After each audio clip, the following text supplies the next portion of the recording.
हम पढ़ रहे हैं और केमिकल इंजीनियरिंग के लिहाज से कि केमिकल इंजीनियरिंग में थर्मोडायनामिक्स का क्या रोल है, इंटरनल एनर्जी क्या होती है, टेम्परेचर और हीट क्या होता है। तो पहले हमने कहा कि इंटरनल एनर्जी को डिफाइन करते हैं। इंटरनल एनर्जी जो है वो सिस्टम की वो होती है sum of kinetic energies of all the constituents. यहाँ पे कॉन्स्टिट्यूएंट्स का मतलब है मॉलिक्यूल्स। और फिर टेम्परेचर क्या होता है, टेम्परेचर की डेफिनेशन हमने की थी कि सिस्टम में is average kinetic energy of the constituents या मॉलिक्यूल्स इज कॉल्ड टेम्परेचर। और Q जो है वो हीट है। हीट एनर्जी क्या होती है, that is transferred from one system to another. Mechanical system को हम हीट में कन्वर्ट कर सकते हैं, जैसे मैंने कहा, या थर्मल मोशन जो है वो किसी और जरिए से भी पैदा की जा सकती है, जैसे माइक्रोवेव उनकी मिसाल हमने दी है। तो मुख्तलिफ जरियों से जो है हम काइनेटिक एनर्जी को तब्दील कर देते हैं और उसकी वजह से जो है हीट पैदा हो जाती है और वो कॉमन टेम्परेचर जो है वो फ्लो करने लग जाता है। और आमतौर पर टेम्परेचर का जो फ्लो है वो भी हाई टेम्परेचर से लो टेम्परेचर फ्लो होगा। तो हीट वर्क और इंटरनल एनर्जी में एक रिलेशनशिप है। Gas has internal energy U due to the kinetic energy of its molecules, और if heat Q is added its internal energy जो है वो इंक्रीज कर जाएगी। तो यहाँ पे हमने ये पिस्टन गैस का और ये जो सिलेंडर की मिसाल ली है कि इसमें जो है ना वर्क डन परफॉर्म हो जाएगा। अगर हम हीट देते हैं, हीट देने पे जो है वो गैस गर्म होगी, पिस्टन जो है उसके अंदर तो वो आउटवर्ड डायरेक्शन में वो मूव करेगा, जिसकी वजह से जो है वो वर्क डन वाकई होगा। If the gas expends it does work on atmosphere and it's internal energy जो है वो डिक्रीज हो जाती है, अलबत्ता आउटसाइड में वर्क परफॉर्म हो जाता है। तो फर्स्ट लॉ ऑफ थर्मोडायनामिक्स की स्टेटमेंट के मुताबिक internal energy of the gas जो है ना वो चेंज हो जाती है। अगर हम हीट ऐड करेंगे या रिमूव करेंगे तो जो है अंदर ठंडक पैदा हो जाएगी, और अगर हम हीट देंगे तो इस तरह से जो है काइनेटिक एनर्जी जो है वो बढ़ जाएगी। फर्स्ट लॉ ऑफ थर्मोडायनामिक्स ये कहता है कि change in internal energy of the gas जो है ना वो बराबर होती है heat absorb by the gas, इसके बराबर। यानी ये इसको आपने याद रखना है कि जब हम पूछे फर्स्ट लॉ ऑफ थर्मोडायनामिक्स क्या होता है तो आप कहेंगे change in internal energy of the gas is equal to heat absorb by the gas minus the work done by the gas. ये जो वर्क डन हो रहा है ये माइनस हो जाएगा, तो इसको भी याद रखना है आपने इस तरीके से। और फिर जो है change internal energy is equal to delta U, और ये is equal to U final minus U initial. Internal energy क्या थी, फाइनल एनर्जी क्या थी, तो दोनों को माइनस करके हम इंटरनल चेंज मालूम कर लेते हैं। Then the first law requires delta U is equal to Q minus W. W जो है परफॉर्म बाय द गैस और क्यू जो है heat absorb by the gas. तो फर्स्ट लॉ ऑफ थर्मोडायनामिक्स जो है उसकी स्टेटमेंट जो है वो कंजर्वेशन ऑफ एनर्जी के मुताबिक बन जाती है। It is the energy an energy counting principle के energy of the system remains conserve. तो जब कंजर्वेशन हम कहें लॉ ऑफ थर्मोडायनामिक्स क्या है, तो आप कहें कि जी law of thermodynamics conservation of heat energy जो है या कंजर्वेशन ऑफ एनर्जी के मुताबिक total energy of the system remains conserve, और उसमें कोई तब्दीली नहीं आती है। और हीट जो है या एनर्जी जो है एक फॉर्म से दूसरी फॉर्म में तब्दील हो जाती है। अब यहाँ पे हम एक एग्जांपल की हमने बात की, what is the change in the internal energy of the gas if it takes 3000 energy इसको दी जा रही है और हीट, और वाइल इट डज 1000 जूल का इसने काम किया, तो Q माइनस डब्ल्यू क्यों आएगा, तो चेंज इन इंटरनल एनर्जी के बराबर होगा, और वो होगा Q माइनस डब्ल्यू। जब हम 3000 में से 2000 1000 नफी करेंगे तो क्या आ जाएगा 2000। और फिर हम आ गए थे कि हीट इंजन क्या होता है। A heat engine is a device that uses heat input which you must pay for in some form to do work output। जो वर्क वो कर रहा है वो आउटपुट है। और फिर जो है उसने एक इंजन की मिसाल ली है कि इंजन को एनर्जी दी जाती है और वो वर्क परफॉर्म करता है और कुछ एनर्जी जो है वो ज़ाया हो जाती है। और फिर हमने कहा कि the central issue is how much of the heat taken in, और जो कि कन्वर्ट हो गई वर्क में। तो हम इसके साथ हमारा सरोकार ज़्यादा होता है कि कितनी एनर्जी हमने इंजन को दी और कितना काम उसने किया। तो the outcome is first of are limited by the first law. You cannot get more out than goes in. यानी ये फर्स्ट लॉ ऑफ जो बना है थर्मोडायनामिक्स का, इसका असूल जो है वो कहीं पर भी उसको अनट्रू नहीं कहा जा सकता। तो जितनी एनर्जी हम देंगे इंजन को, जो वर्क होगा वो उससे कम होगा जो एनर्जी दी है, क्योंकि कुछ एनर्जी ज़ाया हो जाती है, तो आउटपुट हमेशा कम आती है। तो जिसकी वजह से हम कहते हैं कि 100% एफिशिएंसी इंजन की नहीं आ सकती। तो इस तरह से जो ये फर्स्ट लॉ है ये ओबे होगा, तो ये कहीं पर भी जो है डिसओबे नहीं हो रहा है ये लॉ।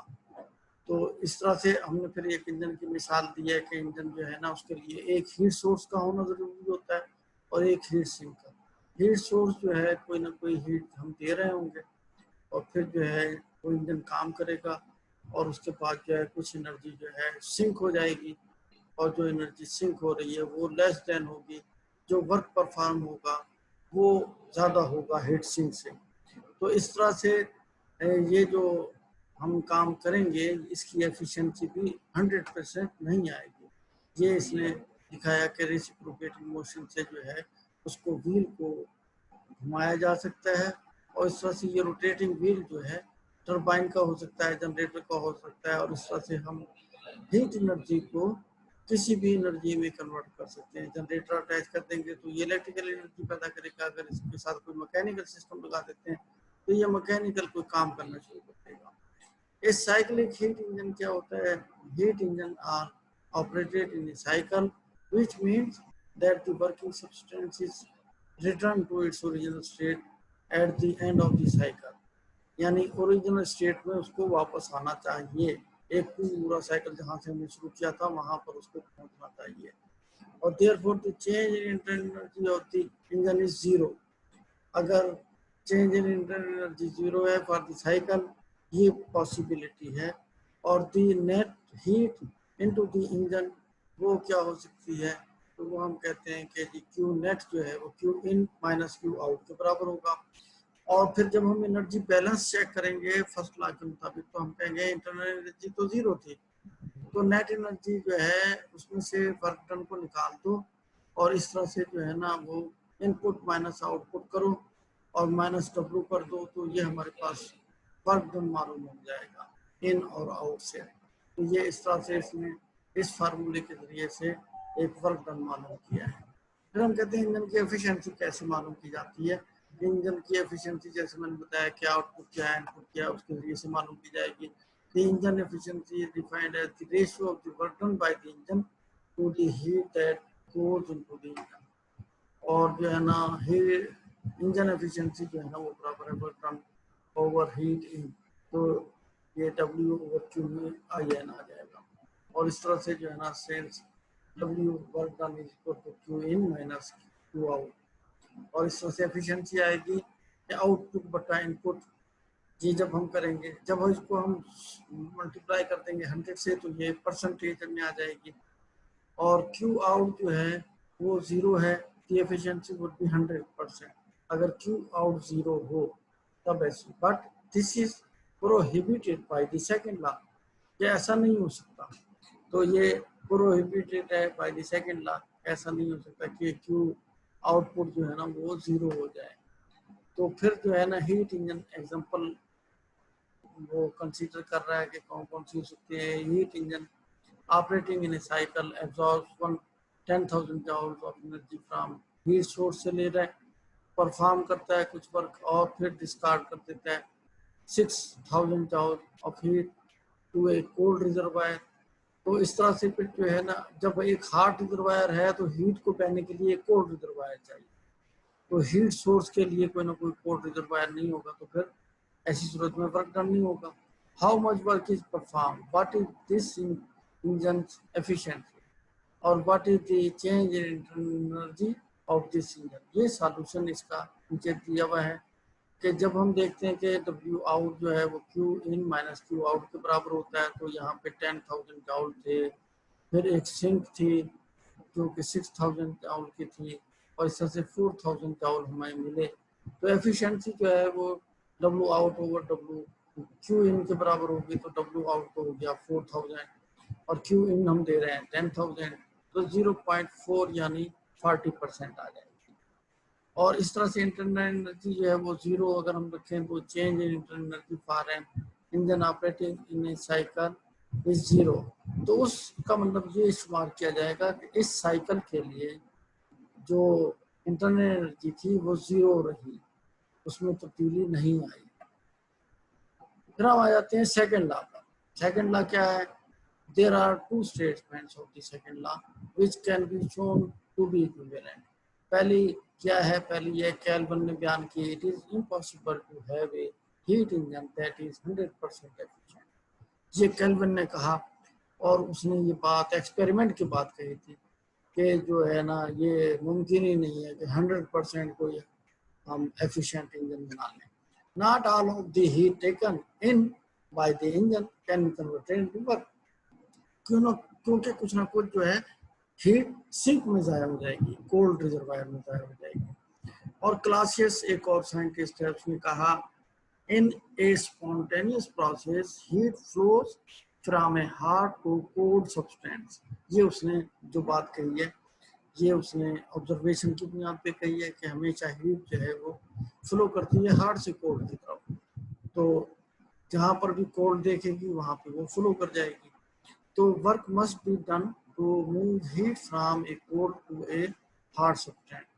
तो वर्क जो है ना अगर परफॉर्म हो रहा है इस अमल में कि जब हीट जो है ना वो मूव कर रही है हार्ड से कोल्ड की तरफ, तो फिर जो है ना हम ये कर सकेंगे कि जो है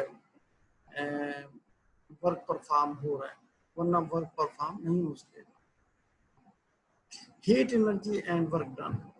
heat can not be completely converted into work, or the following example illustrates the difference between work energy and heat energy। ये हमें पता चला। फिर हम आ जाते हैं कि वो जो फॉलोइंग एग्जांपल इलस्ट्रेट कर रही है कि डिफरेंस बिटवीन वर्क एनर्जी और हीट, और give the block a push it will stop due to friction. अगर हम किसी ब्लॉक को मूव करने की कोशिश करते हैं तो वो फ्रिक्शन की वजह से रुक जाता है। तो ये जो हमारा काम है वो उसमें कोई ना कोई रुकावट आ जाती है। The kinetic energy is converted into heat, but the block will not move by heating it। ये जो हमने स्लाइडें सारी तैयार की हैं ये हम आपको भेज देंगे, और इसको जो है ना आपने एडवांस लेवल पे पढ़ना है। वो जो आपने एफएससी और मैट्रिक में पढ़ा है उससे आगे थोड़ा सा इनको तैयार करना है, और ताकि आपका जो लेवल है वो उस लेवल पर ना रहे।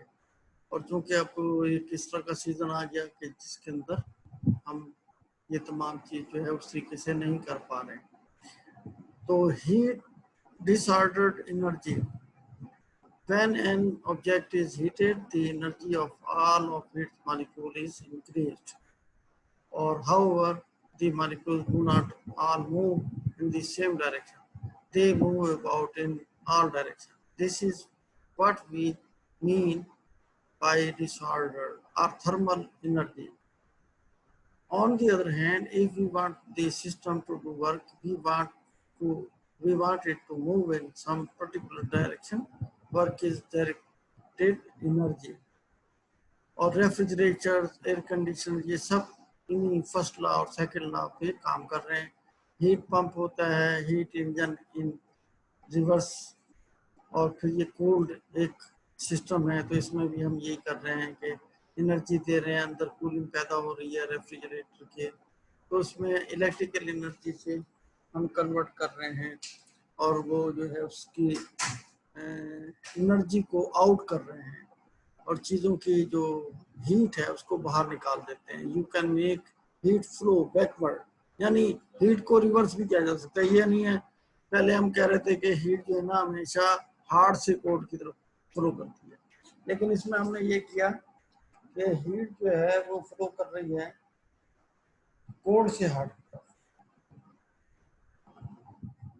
तो अगर ऐसी सूरत पैदा हो जाती है कि हीट जो है कोर से हार्ट की तरफ फ्लो करे, जैसे हमने रेफ्रिजरेशन की मिसाल ली, तो ये रिवर्स एनर्जी फ्लो करा रहे हैं। Only if there is an input of energy, ये भी तमाम काम एनर्जी की बुनियाद पर होगा, और उसमें हम कह रहे हैं हीट जो है वार्म साइड पर जा रही है। और in an air conditioner or refrigerator this energy must be supplied by electricity।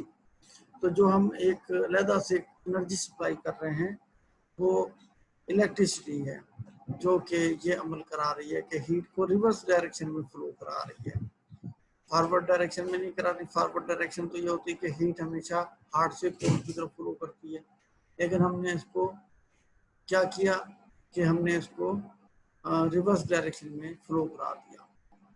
आपने ये जो अपने सवालात हैं वो जो है पूछे, देखते हैं क्या क्या पूछा है।